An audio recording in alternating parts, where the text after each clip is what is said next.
ನರೇಂದ್ರ ಮೋದಿಯವರು ಈ ಕೆಳಗಿನ ಯಾವ ದೇಶದ ಎರಡನೇ ಅತ್ಯುತ್ತಮ ನಾಗರಿಕ ಪ್ರಶಸ್ತಿಯನ್ನು ಸ್ವೀಕರಿಸಿದ್ದಾರೆ? America, Israel, Nigeria, Sri Lanka. ಇತ್ತೀಚೆಗೆ ನರೇಂದ್ರ ಮೋದಿ ಅವರು ನೈಜೀರಿಯಾ ದೇಶದ ಎರಡನೇ ಅತ್ಯುತ್ತಮ ನಾಗರಿಕ ಪ್ರಶಸ್ತಿಯನ್ನು ಸ್ವೀಕರಿಸಿದ್ದಾರೆ. ಇತ್ತೀಚೆಗೆ ಭಾರತ ಮತ್ತು ಕೆಳಗಿನ ಯಾವ ದೇಶಗಳ ನಡುವಿನ 75 ವರ್ಷಗಳ ರಾಜತಾಂತ್ರಿಕ ಸಂಬಂಧಗಳನ್ನು ಪೂರ್ಣಗೊಳಿಸಿದ್ದಕ್ಕಾಗಿ ವಿಶೇಷ ಲೋಗೋವನ್ನು ಬಿಡುಗಡೆ ಮಾಡಲಾಗಿದೆ? Philippines, Thailand, Malaysia, Jakarta. ಇತ್ತೀಚೆಗೆ ಭಾರತ ಮತ್ತು ಫಿಲಿಪೈನ್ಸ್ ದೇಶದ ನಡುವಿನ 75 ವರ್ಷದ ರಾಜತಾಂತ್ರಿಕ ಸಂಬಂಧ ಪೂರ್ಣಗೊಳಿಸಿದ್ದಕ್ಕಾಗಿ ವಿಶೇಷ ಲೋಗೋವನ್ನು ಬಿಡುಗಡೆ ಮಾಡಲಾಗಿದೆ. ಇತ್ತೀಚೆಗೆ ದೆಹಲಿಯ ಸರಾಯ್ ಕಾಲೆ ಖಾನ್ ಚೌಕವನ್ನು ಈ ಕೆಳಗಿನವುಗಳಲ್ಲಿ ಯಾವುದೆಂದು ಮರುನಾಮಕರಣ ಮಾಡಲಾಗಿದೆ?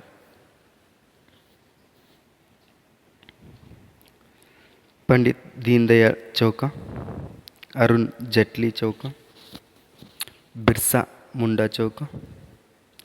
ಮೇಲಿನ ಯಾವುದೂ ಅಲ್ಲ. ಇತ್ತೀಚೆಗೆ ದೆಹಲಿಯ ಸರಾಯ್ ಕಾಲೆ ಖಾನ್ ಚೌಕವನ್ನು ಬಿರ್ಸಾ ಮುಂಡಾ ಚೌಕ ಎಂದು ಮರುನಾಮಕರಣ ಮಾಡಲಾಗಿದೆ.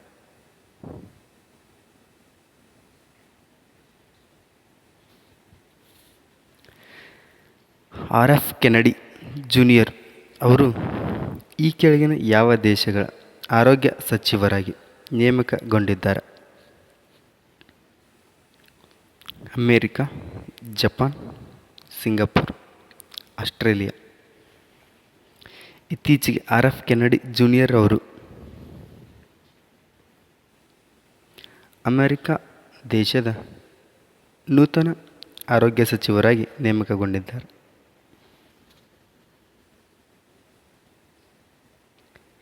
ಕೆಳಗಿನ ಯಾವ ರಾಜ್ಯದಲ್ಲಿ ಸಾಂಪ್ರದಾಯಿಕ ಹಬ್ಬವಾದ ಬೋಹಿಟಾ ಬಂಧನ್ ಅನ್ನು ಇತ್ತೀಚೆಗೆ ಆಚರಿಸಲಾಯಿತು? ಮಿಜೋರಾಂ, ಅಸ್ಸಾಂ, ಕೇರಳ, ಒಡಿಶಾ. ಇತ್ತೀಚೆಗೆ ಒಡಿಶಾ ರಾಜ್ಯದಲ್ಲಿ ಸಾಂಪ್ರದಾಯಿಕ ಹಬ್ಬವಾದ ಬೋಹಿಟಾ ಬಂಧನ್ ಹಬ್ಬವನ್ನು ಆಚರಿಸಲಾಯಿತು. ಇತ್ತೀಚೆಗೆ ಗೃಹ ಸಚಿವಾಲಯವು ಈ ಕೆಳಗಿನ ಯಾವ 6 ರಾಜ್ಯದ ಪೊಲೀಸ್ ಠಾಣೆಗಳ ಅಧಿಕಾರ ವ್ಯಾಪ್ತಿಯನ್ನು ಗೊಂದಲ ಪೀಡಿತ ಪ್ರದೇಶ ಎಂದು ಘೋಷಿಸಿದೆ?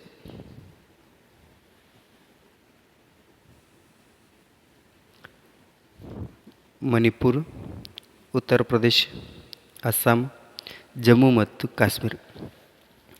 ಇತ್ತೀಚೆಗೆ ಗೃಹ ಸಚಿವಾಲಯವು ಮಣಿಪುರ ರಾಜ್ಯದ 6 ಪೊಲೀಸ್ ಠಾಣೆಗಳ ಅಧಿಕಾರ ವ್ಯಾಪ್ತಿಯನ್ನು ಗೊಂದಲ ಪೀಡಿತ ಪ್ರದೇಶ ಎಂದು ಘೋಷಿಸಲಾಗಿದೆ. ಈ ಕೆಳಗಿನ ಯಾವುದರಲ್ಲಿ ಬೋಡೋಲ್ಯಾಂಡ್ ಮಹೋತ್ಸವವನ್ನು ಇತ್ತೀಚೆಗೆ ಉದ್ಘಾಟಿಸಲಾಯಿತು? ನವದೆಹಲಿ, ಇಟಾನಗರ, ಜೈಪುರ, ಮುಂಬೈ. ಇತ್ತೀಚೆಗೆ ನವದೆಹಲಿಯಲ್ಲಿ ಬೋಡೋಲ್ಯಾಂಡ್ ಮಹೋತ್ಸವವನ್ನು ಉದ್ಘಾಟಿಸಲಾಯಿತು.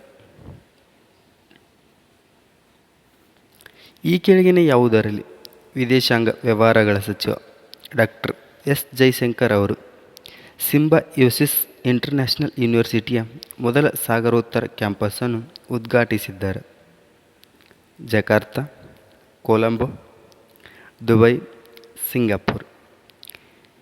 ಇತ್ತೀಚೆಗೆ ದುಬೈದಲ್ಲಿ ವಿದೇಶಾಂಗ ವ್ಯವಹಾರಗಳ ಸಚಿವರಾದ ಡಾಕ್ಟರ್ ಎಸ್ ಜೈಶಂಕರ್ ಅವರು ಸಿಂಬಯೋಸಿಸ್ ಇಂಟರ್ನ್ಯಾಷನಲ್ ಯೂನಿವರ್ಸಿಟಿಯ ಮೊದಲ ಸಾಗರೋತ್ತರ ಕ್ಯಾಂಪಸ್ಸನ್ನು ಉದ್ಘಾಟಿಸಿದ್ದಾರೆ. ಕೆಳಗಿನವುಗಳಲ್ಲಿ ಯಾವುದು ಪರಿಸರ ಸ್ನೇಹಿ ಜೈವಿಕ ವಿಘಟನೀಯ ಫೋಮ್ ಅನ್ನು ಅಭಿವೃದ್ಧಿಪಡಿಸಿದ? IIT Delhi, IISc Bengaluru, IIT Mumbai, IIT Jaipur. ಇತ್ತೀಚೆಗೆ IISc ಬೆಂಗಳೂರು ಇದು ಪರಿಸರ ಸ್ನೇಹಿ ಜೈವಿಕ ವಿಘಟನೀಯ ಫೋಮ್ ಅನ್ನು ಅಭಿವೃದ್ಧಿಪಡಿಸಿದೆ. ಕೆಳಗಿನವುಗಳಲ್ಲಿ ಎಲ್ಲಿ ಚೀನಾ ತನ್ನ ಮೆಗಾಫೋರ್ಟ್ ಅನ್ನು ಅನಾವರಣಗೊಳಿಸಿದೆ? ಪೇರು, ಅರ್ಮೇನಿಯಾ, ಹೈಟಿ. ಮೇಲಿನ ಯಾವುದೂ ಅಲ್ಲ. ಇತ್ತೀಚೆಗೆ ಚೀನಾ ಮೆಗಾಫೋರ್ಟ್ ಪೇರುದಲ್ಲಿ ಅನಾವರಣಗೊಳಿಸಿದೆ. ಇತ್ತೀಚೆಗೆ CBSE 10ನೇ ಮತ್ತು 12ನೇ ತರಗತಿಯ ಪಠ್ಯಕ್ರಮವನ್ನು ಈ ಕೆಳಗಿನವುಗಳಲ್ಲಿ ಎಷ್ಟು ಶೇಕಡ ಕಡಿಮೆ ಮಾಡಿದೆ? 27%, 30, 15, 25. ಇತ್ತೀಚೆಗೆ CBSE 10ನೇ ಮತ್ತು 12ನೇ ತರಗತಿಯ ಪಠ್ಯಕ್ರಮವನ್ನು 15% ಅಷ್ಟು ಕಡಿಮೆ ಮಾಡಿದೆ. ಈ ಕೆಳಗಿನ ಯಾವುದರಲ್ಲಿ ಪ್ರಸಿದ್ಧವಾದ ಜೋಲ್ಜಬಿ ಮೇಳವನ್ನು ಉದ್ಘಾಟಿಸಲಾಯಿತು? ಉತ್ತರಾಖಂಡ, ರಾಜಸ್ಥಾನ, ಒಡಿಸ್ಸಾ, ಮಣಿಪುರ. ಇತ್ತೀಚೆಗೆ ಉತ್ತರಾಖಂಡದಲ್ಲಿ ಜೋಲ್ಜಿಬಿ ಎಂಬ ಮೇಳವನ್ನು ಉದ್ಘಾಟಿಸಲಾಯಿತು. ಕೆಳಗಿನ ಯಾವ ವಿಮಾನ ನಿಲ್ದಾಣಗಳು ಡಿಜಿಟಲ್ ಆವಿಷ್ಕಾರಗಳಿಗಾಗಿ ಜಾಗತಿಕ ಪ್ರಶಸ್ತಿಯನ್ನು ಪಡೆದಿದೆ?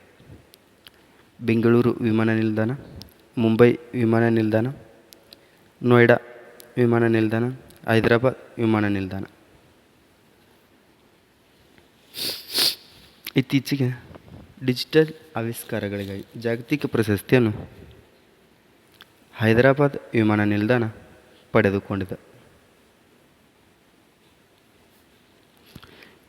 ಕೆಳಗಿನ ಯಾವ ರಾಜ್ಯಗಳ ಸಂಸ್ಥಾಪನಾ ದಿನವನ್ನು ನವೆಂಬರ್ 15ರಂದು ಆಚರಿಸಲಾಯಿತು? ಛತ್ತೀಸ್ಗಢ, ಅಸ್ಸಾಂ, ಜಾರ್ಖಂಡ್, ತೆಲಂಗಾಣ. ನವೆಂಬರ್ 15ರಂದು ಜಾರ್ಖಂಡ್ ರಾಜ್ಯದ ಸಂಸ್ಥಾಪನಾ ದಿನವನ್ನು ಆಚರಿಸಲಾಯಿತು. ಇತ್ತೀಚೆಗೆ ವಿವೋ ತನ್ನ ವೈ ಸರಣಿಯ ಸ್ಮಾರ್ಟ್ಫೋನ್ಗೆ ಕೆಳಗಿನ ಯಾರನ್ನು ಬ್ರ್ಯಾಂಡ್ ಅಂಬಾಸಿಡರ್ ಆಗಿ ನೇಮಕ ಮಾಡಿದೆ? ಸುಹಾನಾ ಖಾನ್, ಶ್ರುತಿ ಹಾಸನ್, ಆಲಿಯಾ ಭಟ್, ಸೋನಾಕ್ಷಿ ಸಿನ್ಹಾ. ವಿವೋ ತನ್ನ ವೈ ಸರಣಿಯ ಸ್ಮಾರ್ಟ್ಫೋನ್ಗೆ ಇತ್ತೀಚೆಗೆ ಸುಹಾನಾ ಖಾನ್ ಅವರನ್ನು ಬ್ರ್ಯಾಂಡ್ ಅಂಬಾಸಿಡರ್ ಆಗಿ ಮಾಡಿದೆ.